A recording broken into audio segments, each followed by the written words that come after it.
Foi. Então estamos ao vivo. Com 4 minutos de atraso. Ao vivo tivemos uma pequena pane às 7h58 para quem está nos assistindo aí. Mas a princípio agora está tudo organizadinho.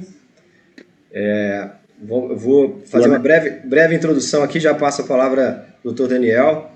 Então, na verdade, é um prazer estar recebendo vocês aqui no meu canal do YouTube.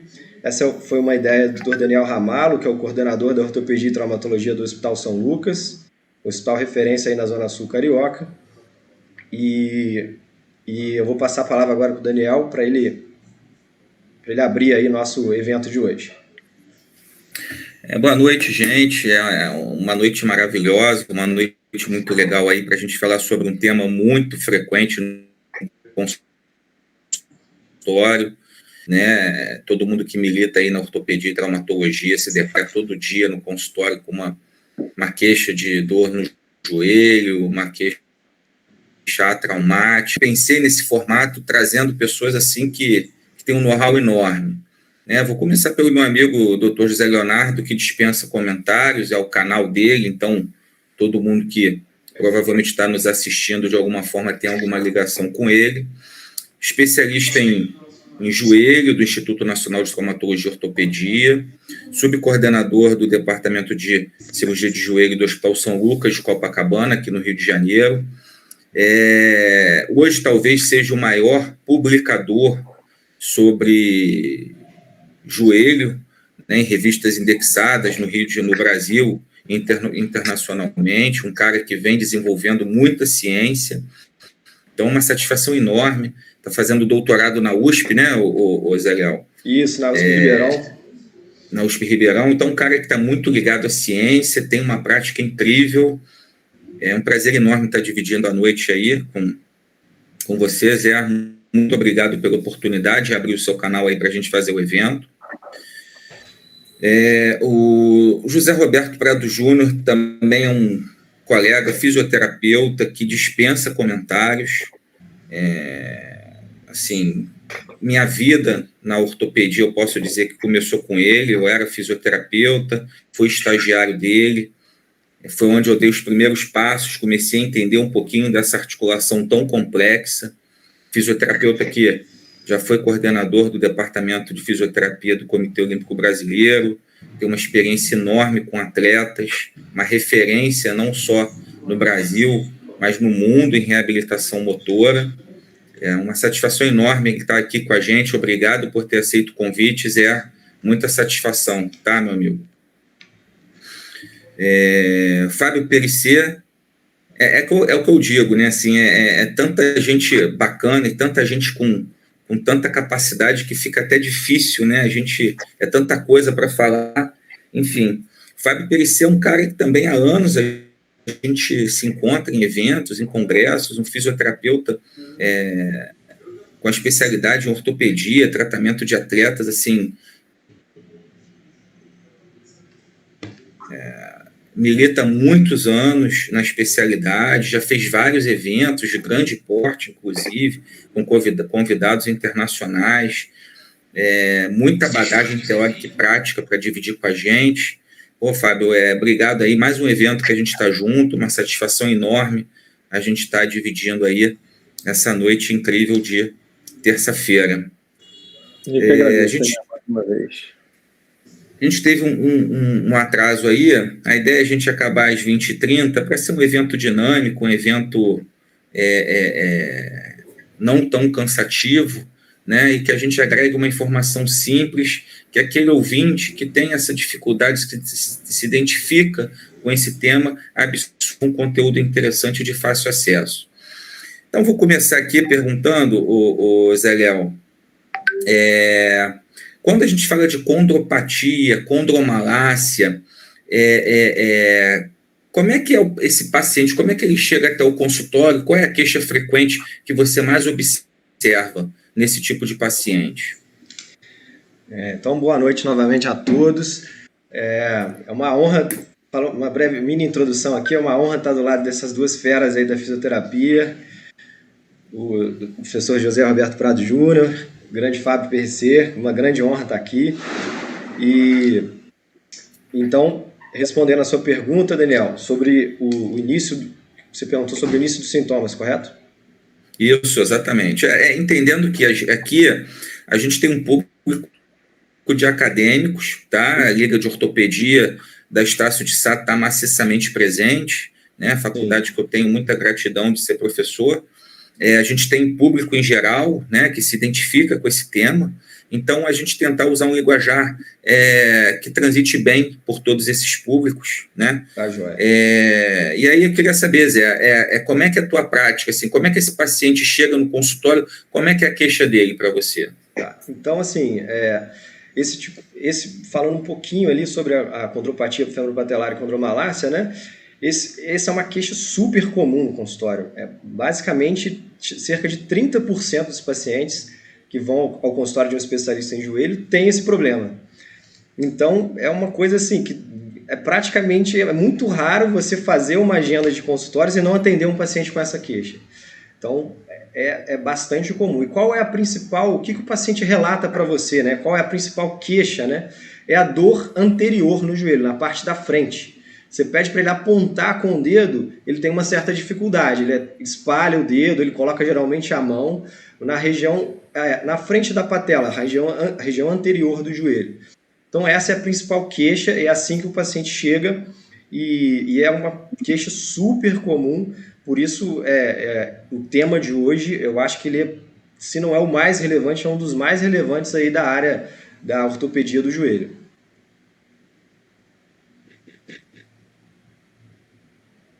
Daniel? Zé Roberto, quero puxar um pouquinho agora, usar a tua experiência aqui. O Zé Leonardo deu a nossa ortopédica, médica, atuação, né, a nossa visualização, né, como é que aquele paciente chega para o médico. Né? A fisioterapia ela tem uma visão mais dinâmica, funcional, vamos dizer assim. Né? Para o fisioterapeuta, como é que esse paciente chega? Né? Ele chega lá, aquela, né, ressonância magnética com lesão condral tipo 3, parece que é copia e cole, né? Parece que todo mundo tem a lesão condral grau 3 e tal. Mas para o fisioterapeuta, como é que é na cabeça dele o diagnóstico funcional da condropatia patelar? Zé, fala um pouquinho para a gente. Obrigado mais uma vez pelo convite, um prazer estar com vocês.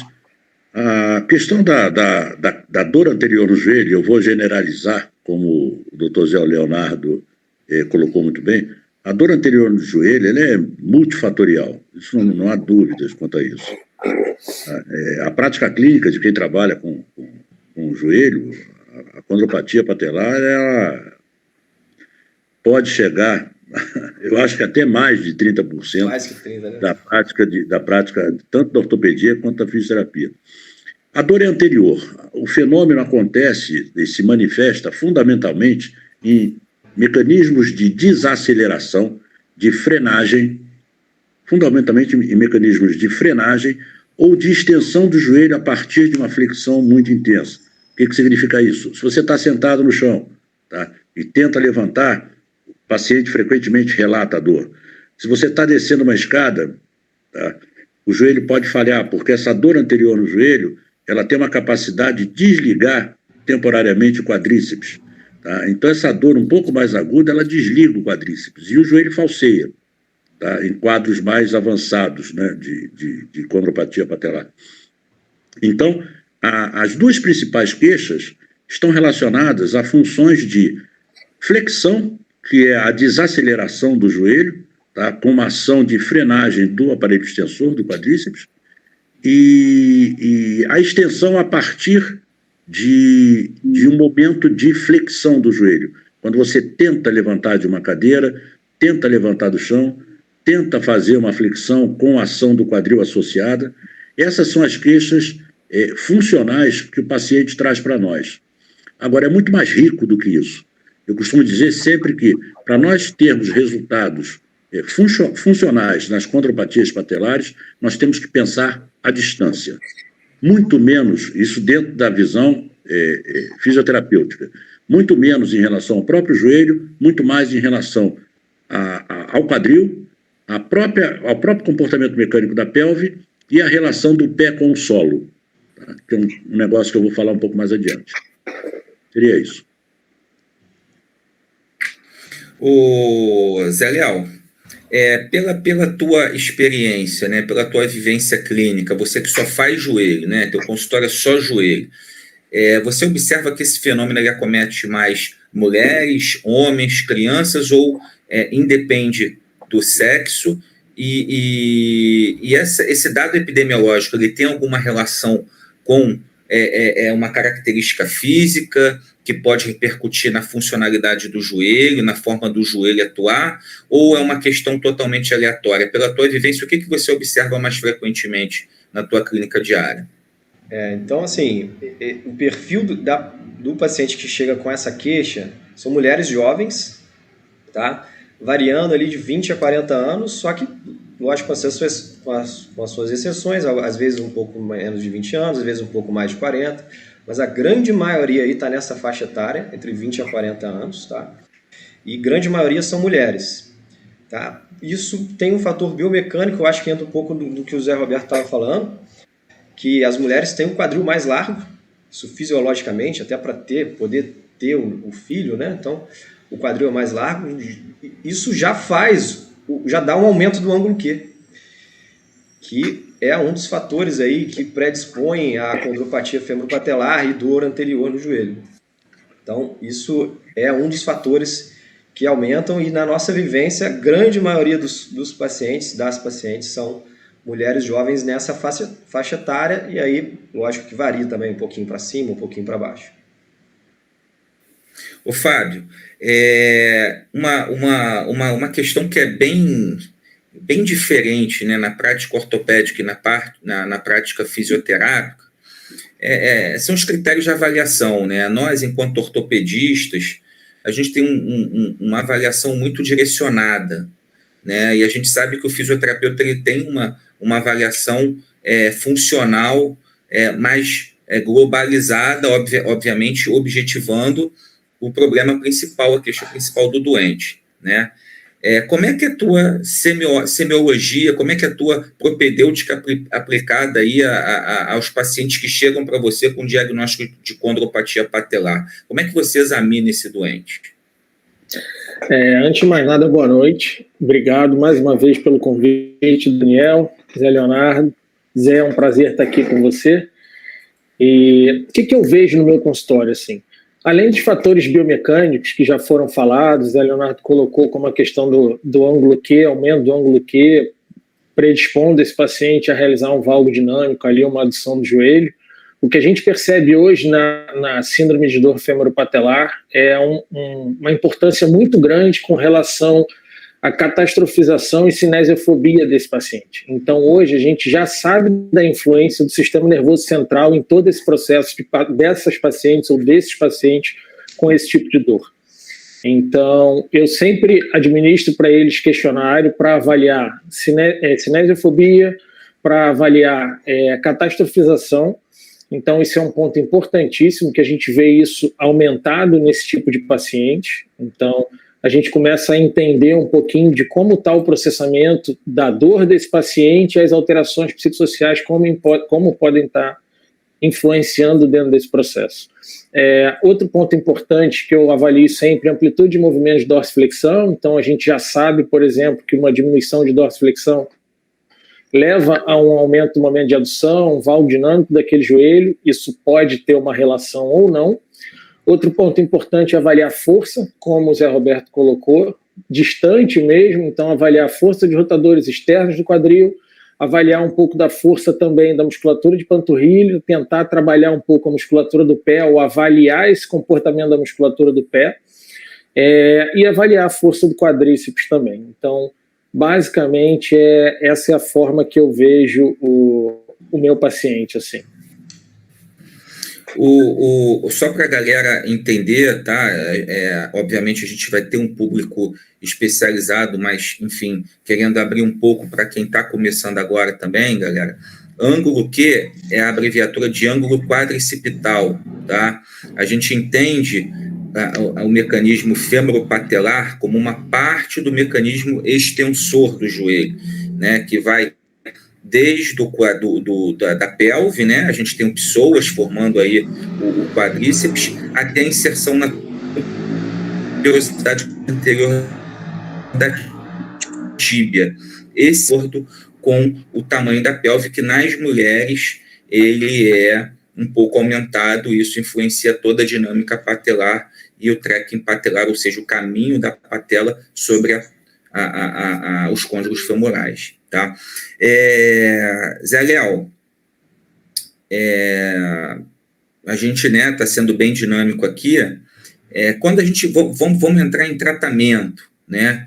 A gente é cirurgião, né? A gente gosta de operar, a gente adora operar, a gente aprende na residência que tem que calcular o ângulo TA, GT, sobrepõe no corte axial a região mais proximal com a região mais distal para ver o ponto de inserção do mecanismo extensor. Se tiver 1.9, a gente tem que redirecionar 0.2. Caindo na prática, como é que a gente trata essa paciente que chega no consultório com crepitação no joelho, dor anterior no joelho, está com dificuldade para subir e descer a escada, está com sinal do cinema positivo, né, com uma pressão ali na patela? A gente opera esses pacientes. Qual é a tua prática, a tua visão sobre o tratamento desses doentes, Zé? Então, Daniel, igual você falou, nós somos cirurgiões, né? Mas nesses casos aí, raramente a gente indica o tratamento cirúrgico, com algumas exceções. A gente inicia sempre pelo tratamento conservador, que na verdade tem que ter uma análise sempre em conjunto com um fisioterapeuta experiente, alguém da sua equipe, e a gente avalia basicamente se o paciente tem um valgo dinâmico. Então eu sempre faço o teste com o paciente para observar ele de frente para mim, a uma certa distância, peço para ele ajoelhar, ficar de um pé só e tentar ajoelhar. Nisso a gente já consegue ver se há um desalinhamento da pelve, que denota uma fraqueza dos rotadores externos ali do quadril que a gente está avaliando. A gente observa se ele faz um valgo dinâmico desse joelho, se a paciente tem um certo valgo e quando ela flete o valgo aumenta, e algumas outras alterações também. E nessa avaliação a gente já observa que a grande maioria dessas pacientes que chegam, elas têm fraquezas musculares, déficits musculares, que têm que serem corrigidos. Na grande maioria dos casos, a gente, no tratamento em conjunto, a gente consegue uma melhora da dor dessa paciente, melhorando esses distúrbios musculares que a paciente apresenta. Então, o ato dela saber que ela faz o movimento errado, muitas vezes o paciente não sabe que o joelho não pode entrar. Ninguém falou isso para ela, às vezes ela não conhece. Então, o fato dela se autocorrigir já ajuda um pouco, e o tratamento fisioterápico em conjunto, junto com o fortalecimento muscular. E eu sempre peço a ressonância magnética, raio-x panorâmico para a gente avaliar os eixos, e outras radiografias também. A tomografia para a gente avaliar o TAGT, que nada mais é do que o ângulo Q na tomografia, né? Eu geralmente peço para pacientes que têm queixa de instabilidade femoropatelar. Muda um pouco aí o perfil do paciente. Aquele paciente que a patela sai do lugar, que a patela luxa. Então, nesse paciente eu sempre peço o TAGT. Na dor anterior, que o paciente não tem queixa de instabilidade, não é um exame que eu peço a ressonância. Eventualmente, quando a gente tem lesão condral mais avançada, a gente tem utilizado a ressonância com mapa T2, que a gente consegue observar a quantidade de colágeno presente na cartilagem, e às vezes a gente já sabe que às vezes na ressonância normal a cartilagem está boa, aparentemente boa, mas já no mapa T2 você já observa que tem um distúrbio ali. Então, numa área de hiperpressão que a gente tenta corrigir sempre de forma conservadora. Só introduzindo um pouquinho mais o tratamento, em alguns pacientes que têm uma crise de dor mais intensa, que às vezes o próprio tratamento fisioterápico e o fortalecimento muscular e a medicação não estão conseguindo tirar eles, pacientes, dessa crise, a gente tem uma experiência boa com a viscosuplementação nesses pacientes, em que a queixa é um pouco maior, já tem um pouco de lesão condral e a dor não está melhorando, ele não está conseguindo fazer o que ele tem que fazer para poder reabilitar da forma adequada. Então a visco entra como uma ótima alternativa para esse paciente também.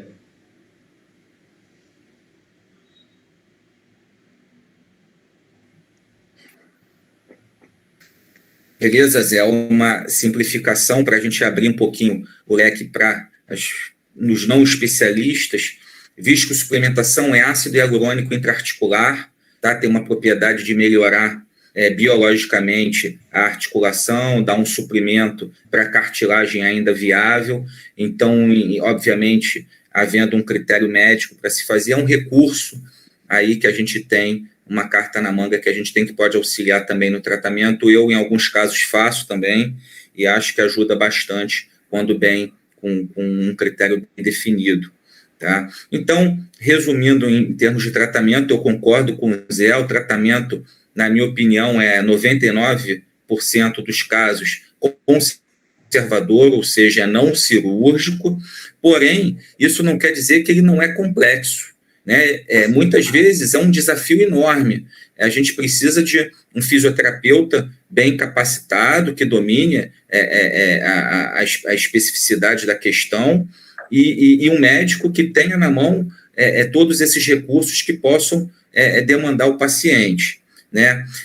Zé Roberto, é óbvio que nesse quesito de tratamento, né, eu vou querer beliscar um pouquinho, vou querer sugar um pouquinho de conhecimento seu.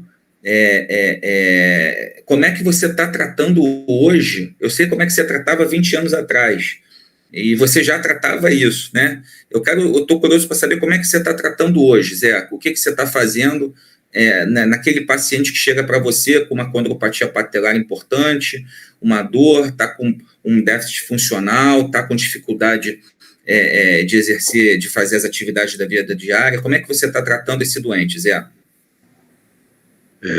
O primeiro trabalho publicado meu sobre condropatia patelar foi em 1978. Tem um pouco mais de 20 anos. Tem bastante tempo. É claro que as coisas modificaram, mas a mecânica é sempre preponderante nos portadores de condropatia patelar. Como o Zé Leonardo colocou, a nossa clientela é fundamentalmente formada por mulheres, e como a dor é multifatorial, o que eu observo, e vou centralizar o que eu tenho que falar em 2 pontos. Primeiro, é muito difícil, o Zé Leonardo já colocou isso também, o próprio paciente apontar aonde dói. Tá? Ele aponta a parte anterior do joelho. O diagnóstico de condropatia patelar, que cabe ao ortopedista fazer, ele pode ser um grande ofuscador do problema central. Eu falo isso com uma certa propriedade porque o joelho, por exemplo, tem 7 bursas. Como a nossa clientela é fundamentalmente composta por mulheres, essas bursas sofrem uma tremenda influência de hormônios. Então, muitas mulheres desenvolvem sintomatologias e vão com diagnóstico de condropatia patelar, cai na minha mão, e a gente vê que o problema transcende a parte ortopédica. Isso é muito comum. Principalmente a bursa da pata de ganso. Ela sinaliza muito para nós, muito para nós. E sendo um pouco mais prático e mais simples na abordagem, eu não posso deixar de colocar a relação do pé com o solo. Essa relação do pé com o solo, ela vai determinar toda a dinâmica de marcha, de corrida, todo o gestual esportivo que esse atleta pode apresentar, todas as modificações que podem interferir no desencadeamento de sintomas. Então, o fisioterapeuta tem por obrigação saber calcular esse tempo de pronação, se ele é aumentado ou não. A análise dinâmica da marcha, portanto, ela passa por a verificação do comportamento da subtalar na fase de oscilação ou flutuação ou balanço, tá? Onde frequentemente essa articulação, a subtalar, se comporta em supino excessivo, tocando o solo com a parte lateral do calcanhar, levando o pé na fase de apoio total a um comportamento em pronação muito acentuado. Esse comportamento em pronação Ele é mensurável? Sim, ele é mensurável. Existe uma forma de você avaliar o varismo dinâmico do próprio calcânio, tá? Onde a gente usa a goniometria clássica com marcadores de pele, e feito isso, você vai tentar enquadrar esse paciente dentro de um tempo de pronação que se chama, tá, ou se considera adequado. Existem testes, teste de Hilbin, por exemplo, que você pode fazer para simular o comportamento da subtalar na fase de balanço, e feito essa medida, o que frequentemente eu associo ao próprio tratamento, que o Fábio já colocou também, sem considerar, claro, a catastrofização, o nome é até difícil de falar, isso é um troca-letras, a cinesiofobia e tudo mais, mas existe uma resposta muito positiva à melhoria, tá, do tempo, a diminuição do tempo de pronação através de palmilhamento adaptativo. Tá? É um recurso fácil, rápido de execução e que produz resultados muito evidentes. Quando se fala em fisioterapia para condropatia patelar, o meu grande medo sempre foi a duração excessiva de tratamentos conservadores, de tratamentos fisioterapêuticos. Recursos como eletrotermofoto, ou agora tem um outro nome que eu me esqueci, enfim, recursos de acessórios à terapia manual, elas podem até produzir um efeito satisfatório, mas se você não tiver uma visão dinâmica, uma visão mecânica, sem mexer no comportamento do pé em relação ao solo, sem mexer no próprio funcionamento de pubis, no próprio funcionamento de diafragma, frequentemente você cai em armadilhas e fica com esse paciente um tempo além do desejado. Esse é um dos problemas que eu vejo e uma preocupação que eu tenho na hora de tratar. Tá? Tirar um pouco o foco da própria patela, apesar da condropatia ter sido o agente identificado pelo ortopedista que determinou o encaminhamento para o nosso consultório. Tá? Mas seria mais ou menos por aí. Excelente, Zé. Obrigado. Fábio, infelizmente, a grande maioria, né, digital, a gente atinge lugares que a gente não atingiria, né? A gente só teria um palco como esse num congresso, talvez. Agora a gente consegue conversar um assunto tão relevante de forma aberta na internet. Pessoas que não têm acesso a um Dr. José Leonardo Rocha, a um Dr. José Roberto Prado Júnior, a um Dr. Fábio Perissé. Como é que existe alguma coisa que essas pessoas que estão se identificando em casa, aquela mulher que está com dificuldade de subir, descer escada, descer ladeira, que sente aquele desconforto no joelho, precisa ficar mexendo o joelho na cadeira para sentir uma melhora? Existe alguma coisa que essas pessoas possam fazer em casa que não curar, obviamente, porque a gente está falando, o Zé Roberto deu a dimensão da complexidade da questão, o Zé Leonardo também, enfim. Uma coisa que elas possam fazer vida, alguma solução que elas tenham à mão, o Fábio? Só colocar um ponto que eu acho que é um ponto relevante. A gente está falando de dor patelofemoral, certo? Certo. Quando a gente está falando de dor patelofemoral, nem sempre a gente está falando de condropatia, e a condropatia não é um diagnóstico, não é um diagnóstico, mas não tem uma relação direta com o sintoma, com a dor. Então, eu acho que isso é um ponto importante, porque hoje alguns trabalhos já foram feitos pegando o paciente com dor femoropatelar e dor, se nunca tiveram dor femoropatelar, e a degeneração da cartilagem ela é igual. Então, o fato dele ter ali uma degeneração da cartilagem não parece ser o ponto mais importante para a presença dessa dor, né, nesse tipo de paciente. Então, quando a gente pensa, como o Zé colocou, o Zé Leonardo colocou, isso é realmente multifatorial. A degeneração da cartilagem é um dos pontos e talvez o não mais importante dentro desse processo. A mecânica parece ser muito relevante, mas também a gente não sabe quanto de participação essa mecânica tem dentro desse processo. É um outro ponto. Então, quando a gente vai avaliar, a gente também não consegue ver uma relação direta de valgo dinâmico como fator de risco para desenvolvimento de dor fêmuro-patelar. E aí a gente começa a cair e fica meio perdido como tratar e o que fazer com esse tipo de paciente, quando a gente não encontra uma relação muito grande.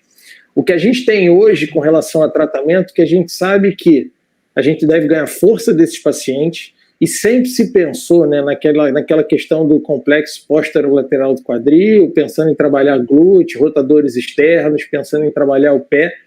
E aí veio um outro dia um grupo de fisioterapeutas brasileiros, e aí ele fez um trabalho comparando esse tipo de fortalecimento com o grupo flexor, com quadríceps e adutor, e o resultado final foi o mesmo. Quando a gente pensa em diminuição de força e aumento de valgo dinâmico, parece também não ter uma relação direta, nem sempre esse valgo dinâmico acontece por uma diminuição de força, muitas vezes ele acontece por uma alteração de controle motor.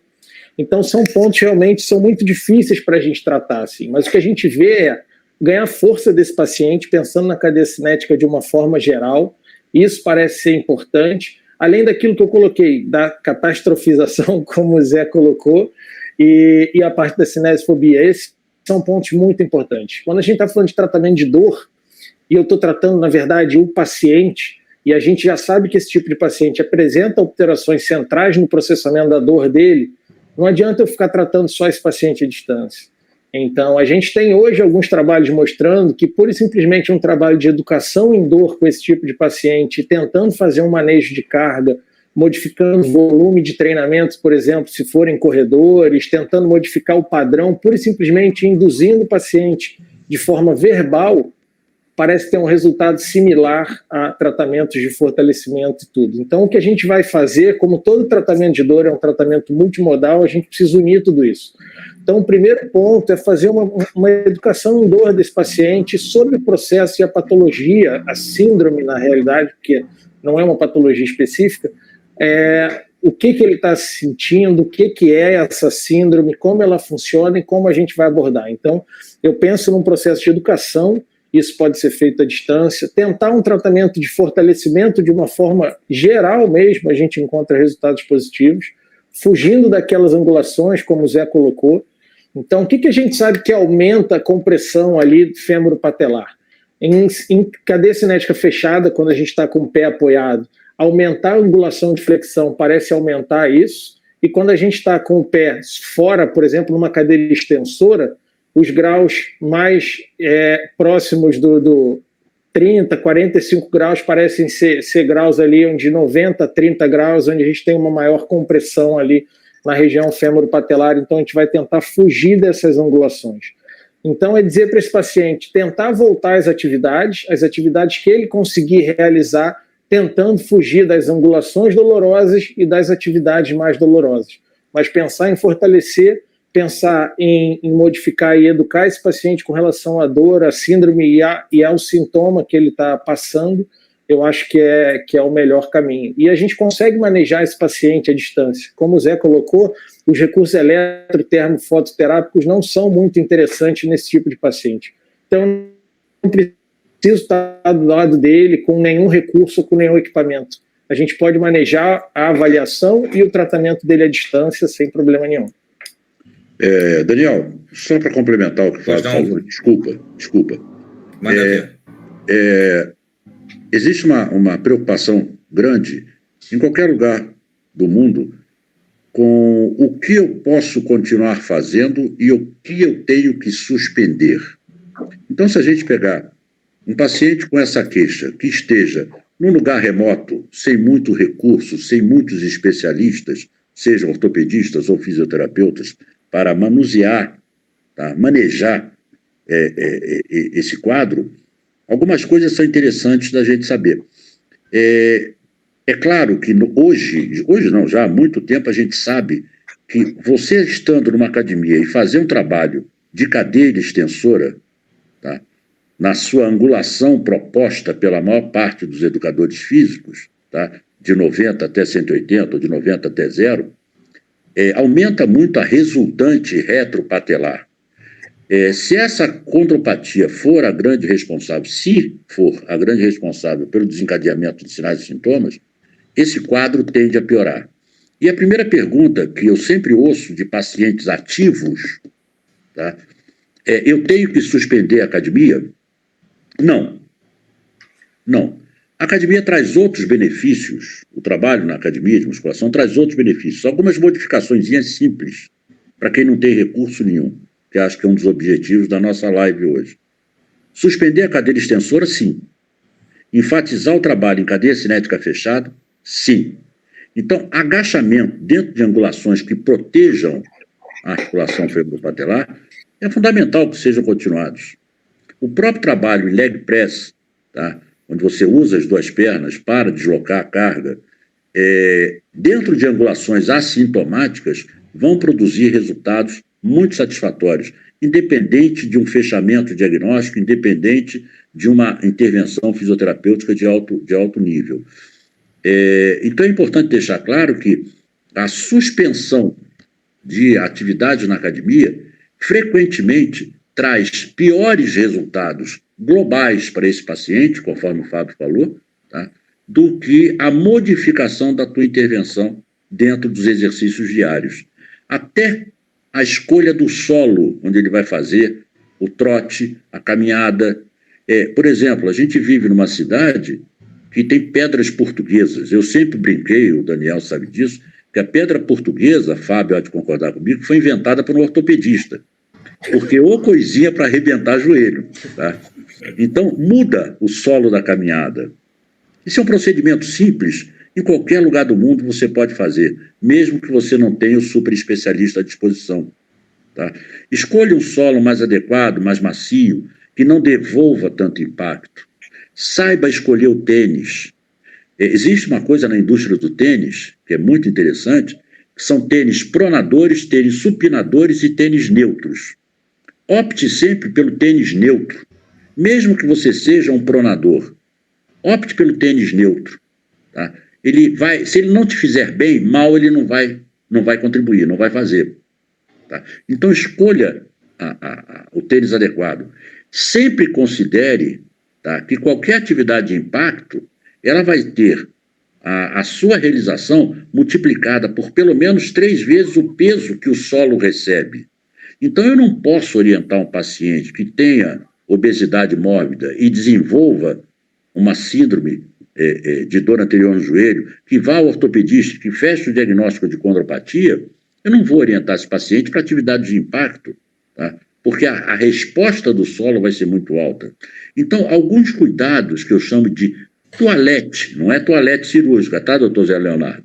A toalete que nós fazemos nessa orientação, ela passa por escolha de um tênis neutro, por uma determinação, isso aí qualquer um pode orientar, pela escolha do solo para a prática da atividade, tá? Pela não suspensão de grandes tarefas que esse indivíduo está fazendo.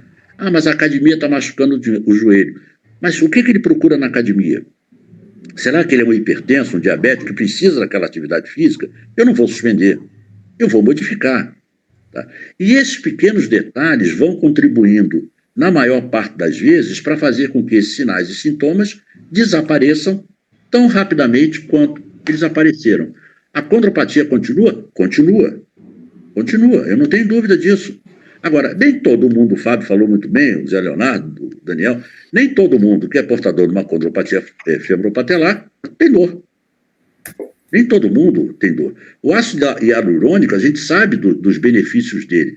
Agora, existe um padrão, é um procedimento tido como invasivo. Acho que todos concordam. E a gente tem que considerar que, para manter esse tracking, nós temos que mexer à distância. Esse trilho da patela sobre o fêmur. Temos que mexer à distância fundamentalmente. Quanto menos invasão, menor as alterações e determinação do aparecimento de pressões negativas na articulação do joelho, que vem sendo, na realidade, o grande perpetuador de dores nessa articulação. Então, esses cuidados podem ser tomados no Amapá, em Roraima, no Acre, no Ceará, no Rio Grande do Sul, em Santa Catarina, São Paulo, Rio de Janeiro, em qualquer lugar.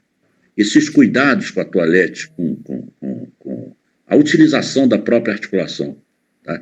E mesmo que não existam profissionais do gabarito de vocês. Obrigado por ter. Ótimo, Zé. Ótimo, Zé. Galera, a gente estourou o tempo, o objetivo é realmente, sendo um pouco prolixo, é ser objetivo. Eu acho que foi, para mim, pelo menos, foi uma noite maravilhosa, foi um encontro rápido, mas é bom porque deixa aquele gostinho de quero mais. Eu acho que é o começo de uma proposta aí que ainda podem ter vários steps, várias etapas aí. Como é que é bom a gente reencontrar amigos, né? Como é que é bom a gente ter essa troca. Acho que quem assistiu a gente teve um grande benefício, obteve muita informação de qualidade, muita informação que a gente teria uma dificuldade enorme para recolher isso na literatura de forma isolada. Queria agradecer especialmente ao José Leonardo por ter aberto o canal dele, enfim, e estar aqui com a gente. É um cara acadêmico, um cara técnico, um cara prático que opera e estuda e está envolvido totalmente de alma na ciência do joelho. O Zé Roberto, enfim, queria agradecer pessoalmente. É uma pessoa que é como se fosse um familiar para mim, de fato, é como se fosse... me criou, me viu garoto de 16 anos fazendo estágio em fisioterapia. Então é quase uma relação de paternidade que eu tenho, um agradecimento muito grande por estar aqui com a gente hoje. O Fábio, que é aquilo, a gente está sempre se cruzando, a gente se cruza até na rua, né, Fábio? A gente se encontrou no Largo do Machado outro dia. Cara que é um fera da fisioterapia, que a gente já teve pacientes juntos, que o resultado é ótimo, é muito boa essa troca de experiência. Quero agradecer muito a vocês e falar para o pessoal que é mais técnico, ou seja, está na ortopedia, está na fisioterapia, está militando na área da traumatortopedia, que a gente disponibilize em outro canal, se chama Bate-Papo na Cantina, eventos mais aprofundados, tá? Em que a gente entra na parte cirúrgica, a gente conversa com uma maior profundidade acerca de temas cirúrgicos, tá? Mas também vamos disponibilizar os temas não cirúrgicos, como esse, tá? Bate-Papo na Cantina, uma menção ao INTO, que é o local que me criou, que criou o José Leonardo também. Tem uma cantina atualmente no segundo andar, antigamente, se eu não me engano, era no quarto, não me lembro agora, no antigo INTO, em que era a melhor parte do dia, era chegar e tomar um café, encontrar o pessoal, e aí a gente trocava experiência, falava, a cirurgia que eu fiz ontem, tô com problema. Então, aquele bate-papo na cantina, na minha vida, foi muito marcante, na vida de todo mundo que teve uma relação com o INTO, Instituto Nacional de Traumatologia e Ortopedia. Aquela cantina foi muito marcante, então foi como a gente batizou esse canal. E queria dar uma boa noite a todos, queria passar a palavra a vocês e agradecer de coração essa oportunidade que eu tive de estar aqui com vocês hoje. Muito obrigado. Zé Léo. Daniel, eu que agradeço aí a sua iniciativa aí, brilhante iniciativa, de poder participar com essas duas feras aí. Foi muito bom. Sempre a gente aprende, né? Aprendi muito com vocês hoje, tá? Concordo aí com o que vocês falaram. É um tema muito complexo, né? Com várias nuances que a gente tem que tratar e lidar, e ao mesmo tempo muito comum. Mas foi um grande prazer. Recomendo a todos aí seguir o canal do Daniel, Bate-Papo na Cantina, um canal que está começando agora. A gente vai deixar na descrição aqui embaixo. Essa live vai ficar disponível para quem quiser assistir depois, então compartilhem aí depois. E vai ficar disponível abaixo, link da descrição, o canal do Daniel. Vou deixar também o Instagram do Fábio. E o Zé Roberto, se tiver alguma mídia digital aí, que eu não tenho certeza, não cheguei a ver, mas se tiver, a gente disponibiliza também, contatos de consultório e tudo mais. Vamos deixar disponível. E aí estamos à disposição. As dúvidas que surgiram aqui durante a live, eu já documentei elas aqui, eu vou responder individualmente e eu posso mandar para todos os participantes aqui também depois. Tá bom, pessoal? A gente não vai responder ao vivo, mas vamos responder em breve. Tá joia? Zé Roberto, quer dar as últimas palavras? Espero que não sejam minhas últimas palavras, né? Pô? Espero que haja outras oportunidades. Ficou mórbido, né? Ficou um negócio, porra, ficou carregado, né, cara? As últimas palavras ficou meio mórbido. Mal, Zé. Porra, foi mal, cara. Foi mal. Foi carregado mesmo. Foi mal, Zé. Mas tudo bem. Eu gostaria de agradecer também a todos vocês. Enfim, a minha